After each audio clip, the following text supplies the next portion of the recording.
Well, greetings to all of you, and welcome to another episode of the Shakedown, a podcast about corrections for corrections and by corrections. I am Aaron Dawson, glad to be with you yet another week. Glad we have this opportunity to interact and hopefully have some thoughts stirred up or confront some things that need to be confronted, whatever the case may be. I'm glad to be with you, glad that you are listening. And I want to encourage you, if you're enjoying these podcasts, tell somebody about them. The whole point of doing these podcasts is not just for me to hear myself rant about whatever topic it is. Absolutely not. This is the whole reason we're doing this, is to take some basic tools, some basic thoughts, some basic information, get it out there to as many people as possible. So if you're enjoying these, get the word out there. Shoot a link to somebody.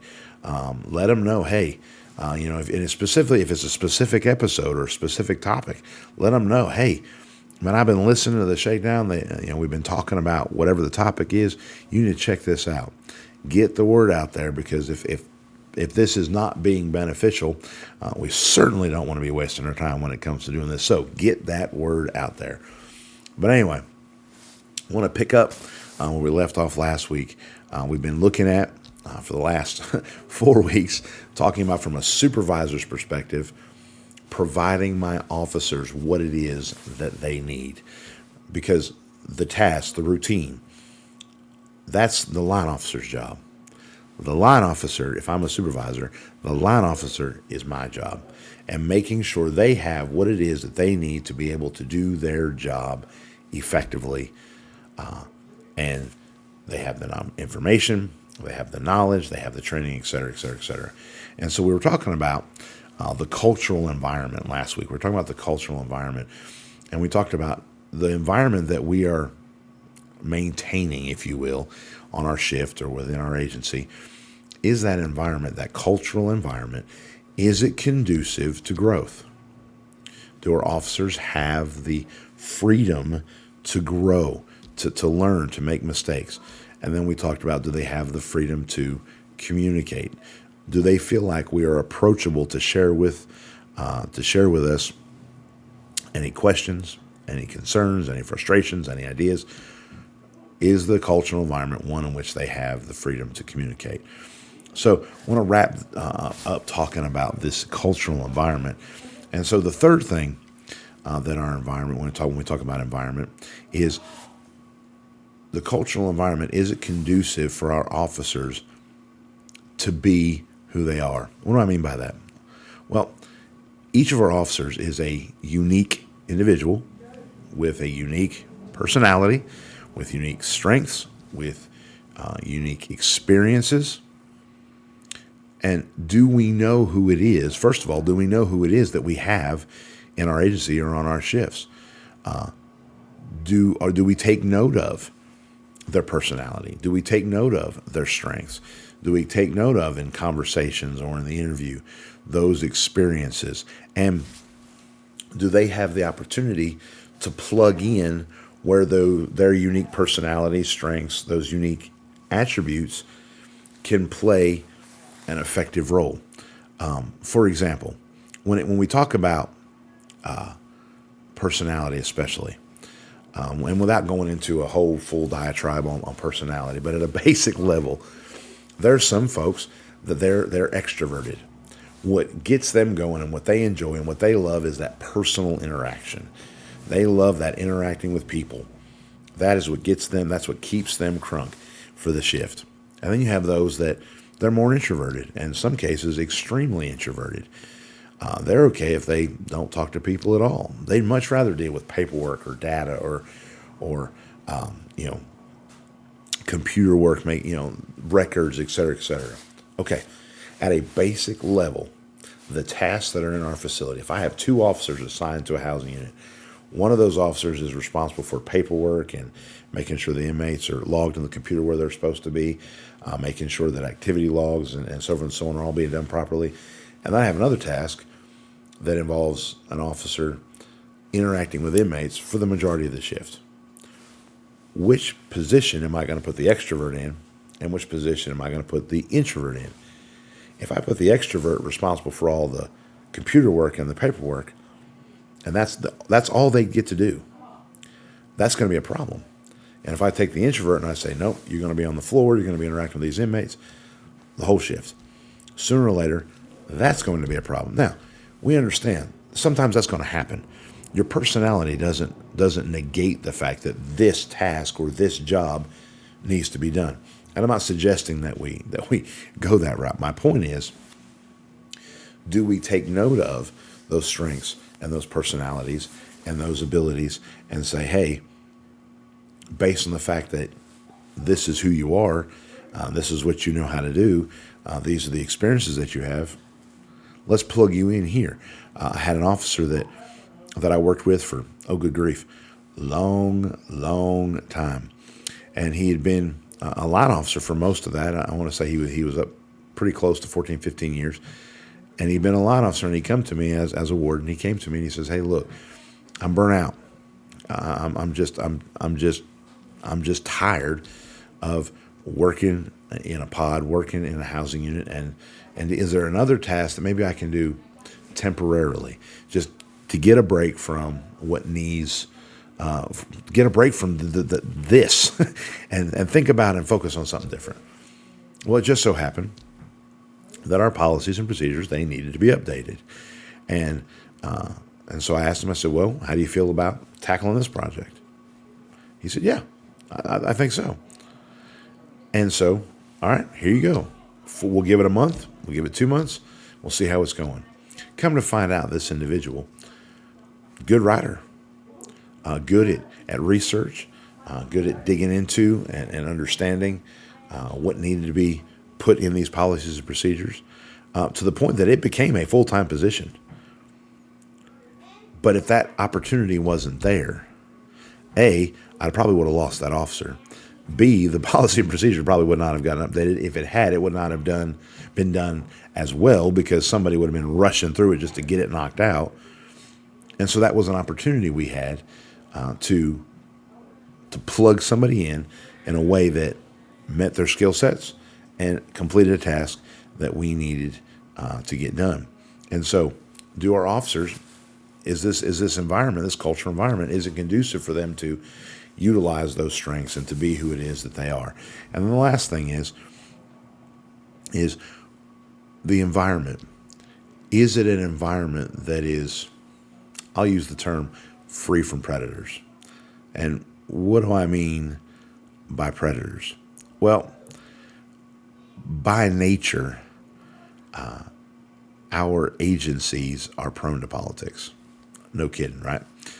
I'm sure you either said it or heard it said, who you know is more important than what you know. And in an environment that is by nature political, tends to encourage people to cut others down to their perceived benefit. So I want to stand out because it's political. Well, the best way for me to stand out, I have two options. I can either A, be amazing and let my actions and my knowledge and my work ethic and all that stand out, or I can make you look lower, and that automatically makes me look higher. And if that's permitted, if that's allowed, or worse, if it's rewarded, then the environment in our agency or in our shift is going to be driven by drama and gossip and politics. So, do we tolerate those things? Do we allow that behavior to take place? Do we reward that kind of behavior? Is there merit? Is there benefit to having knowledge? Is there benefit to being fit for a position? Is there benefit to being a person of character? Is there a benefit to potential? Excuse me. If that's the case, then we're telling our officers, hey, strive to do better, strive to be better, strive to learn, strive to grow, strive to develop those strengths. Because if you do that, you'll move up. But if it all comes down to who you know, not what you know, it's going to be a mess. And some of you have worked and maybe are working in an environment where that is the case, and you know how frustrating that is, the drama, the gossip, the backstabbing, so forth and so on. As a supervisor, we decide whether or not our shift or whatever we're responsible for, we decide whether or not that's going to be tolerated. So, is that environment, is it free from predators, and is it free, we'll say, from disease? Well, what diseases are there that could be a risk? Well, the first is complacency.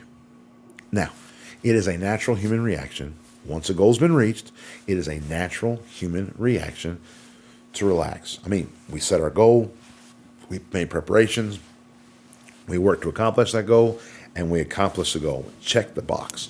We're done with it. Man, that is awesome. Whew. Let's relax a second. That's natural. That's normal. We worked, we pushed, we sweat, we fought, so forth and so on. We made it. Now it's time. Take a break. Take it easy. Well,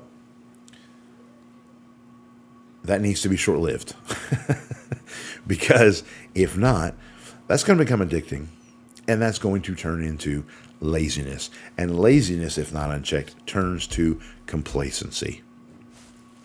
I'm good. I mean, there's nothing major happening. Complacency cannot be permitted. Sure, you push, you work, all right, take a break. But let's get back to it. Complacency will gut our shift. And if complacency isn't checked, it's going to lead to apathy. And apathy is a whole lot worse, because not only are you not doing anything, you just don't care about anything either. Corners are going to be cut. Documentation is going to be falsified. Things are going to be left undone. When I'm confronted by something, I'm going to distract. I'm going to divert. I'm going to lie about it. Apathy is terrifying on a shift. Because again, not only is it not getting done, but nobody cares that it's not getting done. And if you happen to be one of the people on the shift that does care and the rest don't, holy cow, that's frustrating. And you're either going to be one off the shift, or you're going to want to leave the career. So complacency, apathy. How about toxicity? Now, there are some people who seem to be, let's say, prone to excessive negativity. They're the Eeyore of the shift or the jail. Everything, the sky is always falling. Everything always stinks. Nothing's ever going right. Nothing's ever good enough.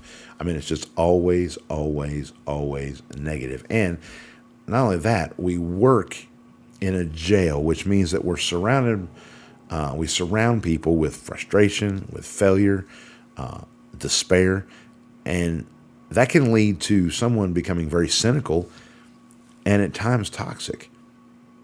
So as supervisors, we've got to be on guard for that. We've got to watch for signs of that. We've got to listen for signs of that. And when we find it, we need to address it. So how are we going to know if somebody is becoming toxic? Well, back to that gossip and that backbiting, back to that constant negativity. Pull them aside. Talk to them about it. Are you frustrated? Are you discouraged? If so, why? What's going on?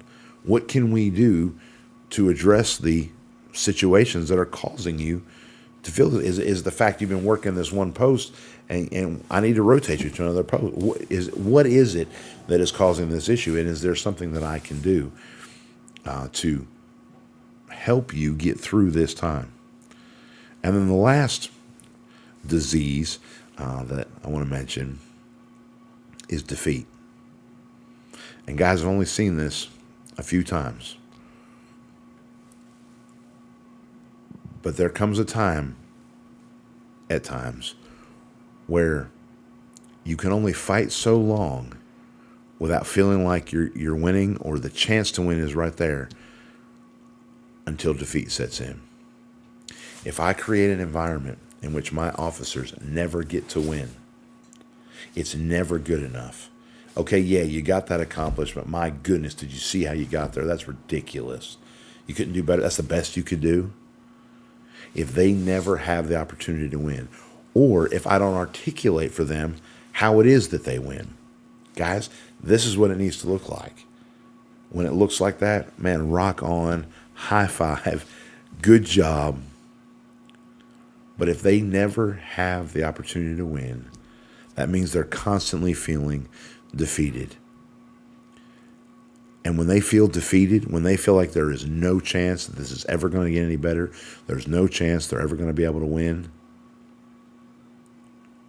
sometimes that means they quit. Sometimes it takes the form of apathy. Sometimes they keep working, but it's empty, it's mindless, and it's robotic, if you will. They're just going through the motions. What is it they believe in? What goals are being met? Where is the victory?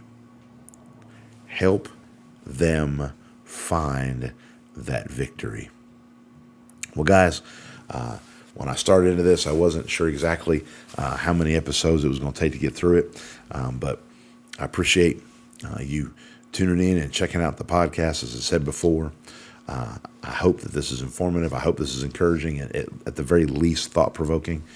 I hope that you were able to glean some things that may help you if you're currently a supervisor, or maybe you're thinking about moving into putting in for a supervisor position. You just want to be ready and have the tools you need, whatever the case may be. But guys, the ultimate goal is, as supervisors, I want my guys to be successful. When it comes my time to move up or move out, whichever happens, I want there to be somebody that's ready to take my spot because I made sure they had what they needed. Well, guys, again, good to be with you this week. Looking forward to being with you again, Lord willing, next week. But until then, stay sharp, stay safe, stay vigilant. Godspeed.